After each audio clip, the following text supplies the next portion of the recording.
50 years ago, Norman Gaskey and Art Thompson and others created this great idea of sculptures along I-80. Well, the idea was to make it a statewide project to celebrate the Bicentennial. This was a very bold and original idea at the outset that no one had done this before. Well, Norman Gaskey and Tom Yates cooked up the idea, so you have to start with them. Norman Gaskey was director of the Sheldon Gallery. Norman Gaskey, he was a wizard. He was an intellect. He knew art forward and backward. Every state was given $100,000, choose a theme, and then go for it. What do you want to do? So Norman and the committee leveraged their $100,000 and raised another $425,000 on top of that. And here is an opportunity then to provide for the entire state of Nebraska sculptures, three-dimensional artwork outside the walls of a museum with interpretive materials that could go along with them.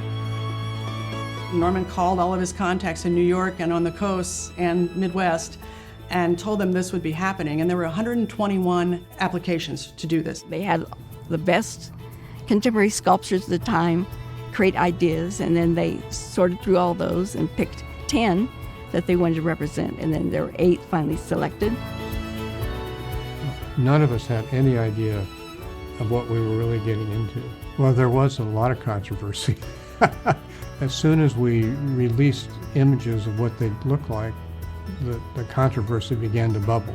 Some people in the community felt it should have a Western theme, it should be covered wagons and cowboy boots. Norman had heard about someone saying, oh, here, what we should install over the interstate is a Nebraska football player, and even up in his helmet should be a restaurant over the I-80. I found that when I got out into the state and met with whatever group it was, that by the time I was done explaining the sculptures, not explaining them, showing them actually, that people didn't seem very upset.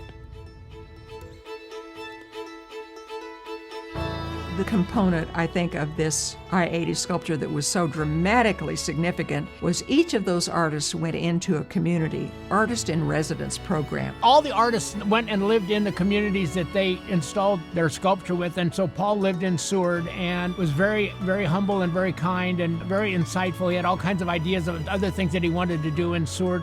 We really still remember him. Had the artist in residency program not been involved, I think it would have been a lot more difficult for everybody to accept what was going on and to realize that it was going to be a wonderful thing when it was finished.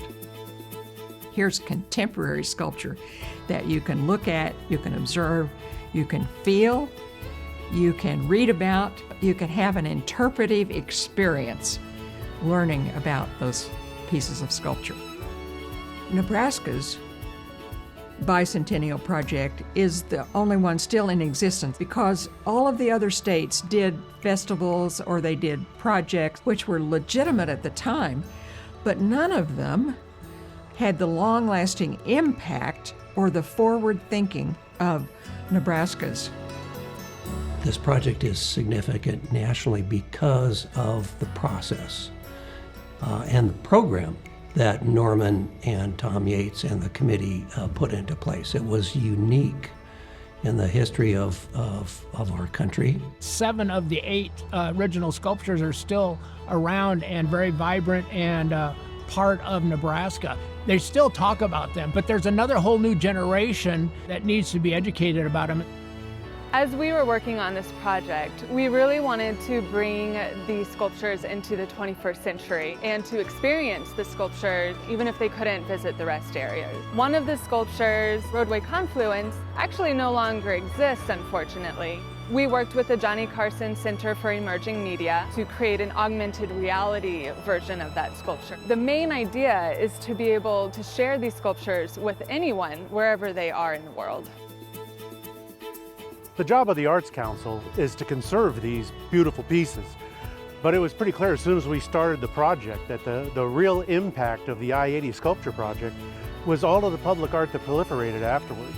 In communities like Omaha's Leahy Mall, the Sheldon Sculpture Garden, the downtown in Norfolk, the sculpture walk across Nebraska, Grand Island, Kearney, Holdridge, all the way out to Gering. Communities that recognize the value of public art and how it reflects and enhances their community.